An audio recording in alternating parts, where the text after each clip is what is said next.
నిత్యావసర సరుకులతో పాటు gas cylinder ధరలు కూడా పెరిగాయి. ఎంతలా అంటే రాజకీయ పార్టీ మేనిఫెస్టోలో పెట్టేంతలా.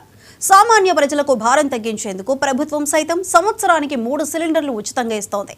కానీ గ్యాస్ ఏజెన్సీలు మాత్రం ట్రాన్స్ఫర్ ఛార్జీలంటూ వినియోగదారులపై మరింత భారాన్ని పెంచుతున్నారు. నంద్యాల జిల్లా వెలుగోడు మండలంలో ఒక గ్యాస్ ఏజెన్సీ అధిక ట్రాన్స్ఫర్ ఛార్జీలు వసూలు చేస్తోందని వినియోగదారులు ఆరోపిస్తున్నారు. గ్యాస్ బిల్ కన్నా అధికంగా డబ్బులు వసూలు చేస్తున్నారని వాపోతున్నారు.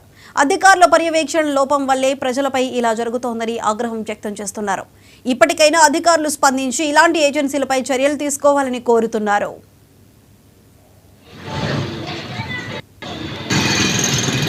₹920 గ్యాస్ వస్తుంది సార్. అయితే ₹50 ఎక్స్ట్రా తీసుకుంటారు సార్. రాష్ట్ర ప్రభుత్వం వినియోగదారునికి ₹869 డెలివరీ అంటే విత్ డెలివరీతో సహా ₹869 అంటే 10 కిలోమీటర్ల వరకు ఎటువంటి ఛార్జెస్ లేవు. కానీ ఏజెన్సీలు అదనంగా 50, ఒక్కో గ్రామంలో 100 ఇట అంటే 10 కిలోమీటర్లకు ఫ్రీ సర్వీస్ ఉన్న దాన్ని కూడా ఏజెన్సీలు లాభాల కోసం వాడుకోవడం అనేది చాలా దుర్మార్గమైన చర్య. అధికారులు తక్షణం స్పందించాలని విద్యార్థి యువజన సంఘాల జేఏసీ ఆధ్వర్యంలో డిమాండ్.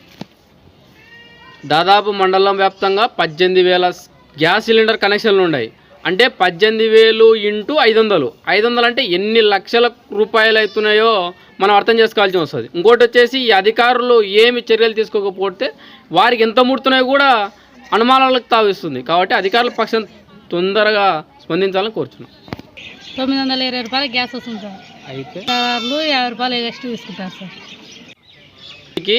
₹869 డెలివరీ అంటే విత్ డెలివరీలు అదనంగా 50, ఒక్కో గ్రామంలో 100 ఇట అంటే 10 కిలోమీటర్లకు ఫ్రీ సర్వీస్ ఉన్న దాన్ని కూడా ఏజెన్సీలు లాభాల కోసం వాడుకోవడం అనేది చాలా దుర్మార్గమైన చర్య. అధికారులు తక్షణం స్పందించాలని విద్యార్థి యువజన సంఘాల జేఏసీ ఆధ్వర్యంలో డిమాండ్.